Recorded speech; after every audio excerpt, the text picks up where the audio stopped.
Welcome, boys and girls. Christine here with a discussion about Fair Bretonnia and to talk about the critical issues they have in their campaigns and the kind of things that Creative Assembly could do for them in order to make their campaigns more interesting to deal with.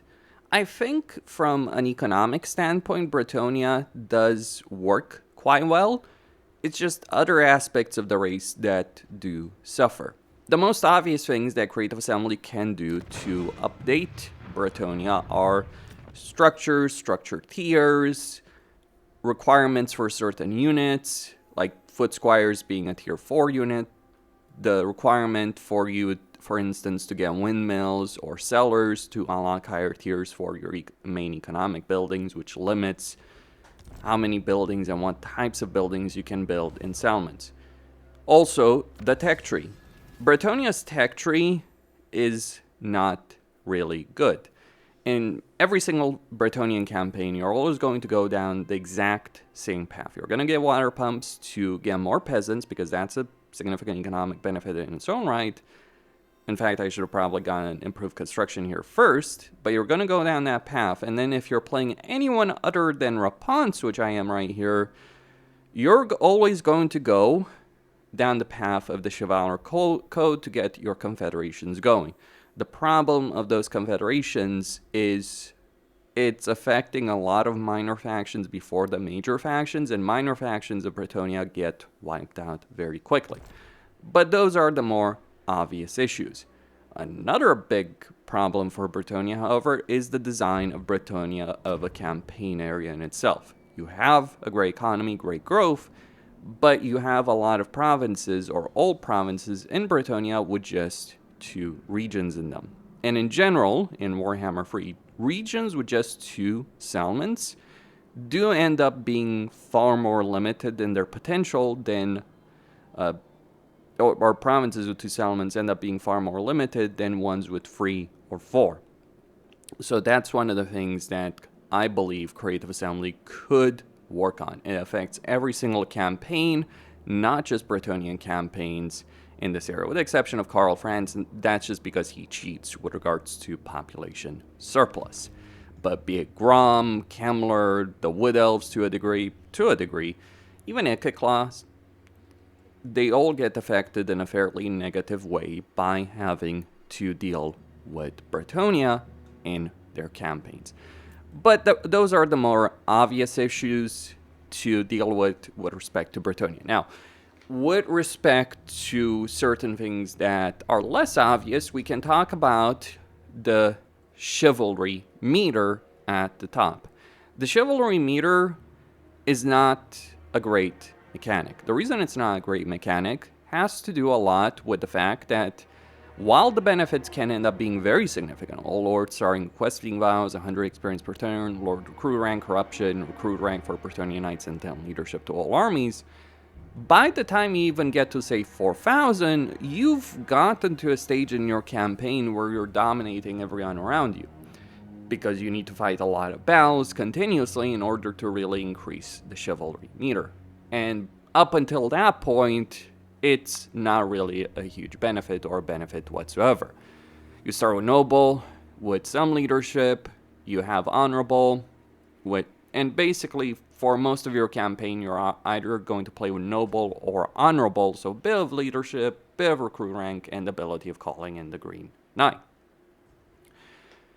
And speaking about the Green Knight himself, he's not really that great. He's a hero, but the only real benefit he gives you is he's kind of okay in battle, though not especially fantastic. He can't equip items. He doesn't have a skill line. He only really gives you hero capacity +1, and he's temporary. So not a great system whatsoever to be dealing with that. What I think Creative Assembly could do with respect to Chivalry is make it along the lines of a Crusade in Medieval 2, or a wagh in Total War Warhammer. Surprisingly, the wagh mechanic would actually fit Bretonnia quite well, because in the lore, Bretonnia has these errantry wars that get declared, they're an objective, fight this, and then they get completed. The completion does vary dependent on political objectives. But you do have those errantry wars to deal with, that you should be dealing with as Bretonnia. As it stands, you get up to 10,000 chivalry, then you get the choice of an errantry battle, and it's a quest battle that were, well, 2 of them were added in Warhammer 1, 1 was added in Warhammer 2, I think the Tomb King's one we're looking at there.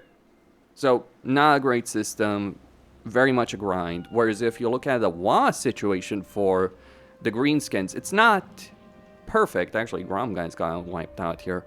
But here's the thing about the wagh situation. You build up a meter, and then you declare a wagh on a target. And for 20 turns, you have 20 turns to eliminate that target. Take out their capital, or take out their faction capital within those 20 turns. Now, it does have its problems in that they only happen every 20 turns. The rewards for completing a wagh are not that great. You get some units, you get some scrap, not great benefits.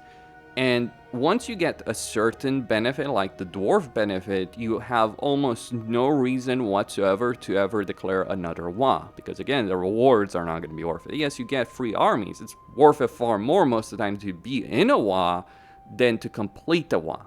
So there's reward issues, pacing issues, but the idea of having a dynamic system that you do every, say, 10 turns, I think would be better. Or even 20 turns, but that's a problem with the bigger pacing of the game.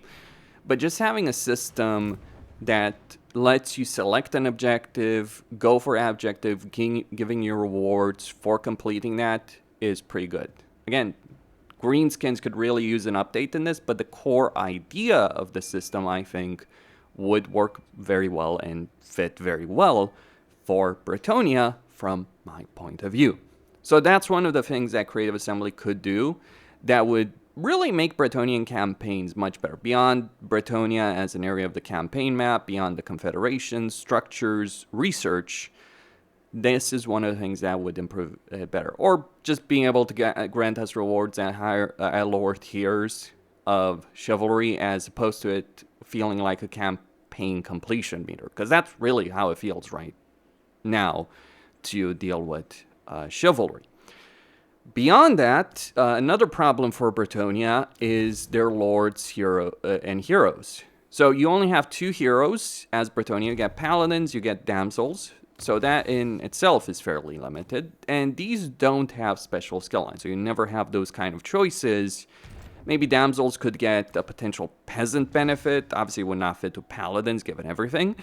But certainly there could be a use for a special skill line for regular paladins in a campaign. Because like Henry the Massive is just a unique one for Rapans. And even then, he's not especially good. The bigger problem, though, has to do with the vows. You can ignore the vows for the sake of your heroes, though that's kind of standing in for quote-unquote special skill line or traits. Though traits for Bretonnia have been updated in significant fashion. They're much better than they were before. But you can't ignore it on heroes. You can't ignore it on lords. Because on lords, these vows allow you to greatly reduce the upkeep of knight units.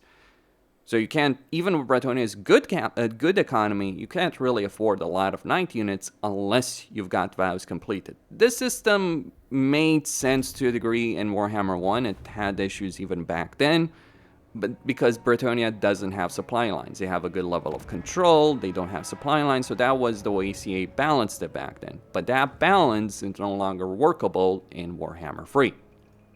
So I think a better system of vows would be in order. I certainly don't think vows should be required to have decent cost for knight units in a Bretonnian campaign. Just severe limitation. It pushes you really, if you're really wanting to optimally play a Bretonnian campaign, what you'll do is you'll take advantage of those zero supply lines and just get a bunch of lords following your main army around, if you even have a main army, and just use them to defeat everything. There's a limit of 4 lords in a battle, so that's the limit that you can bring in a battle, but that's kind of the optimal way of approaching things in a Bretonnian campaign at the moment. So that's one of the things that could be improved. Cavalry units, just to mention something about it, like Bretonnia's infantry and ranged are not good. The archers, okay for fairly cheap archers, though there's much better ones available in the game.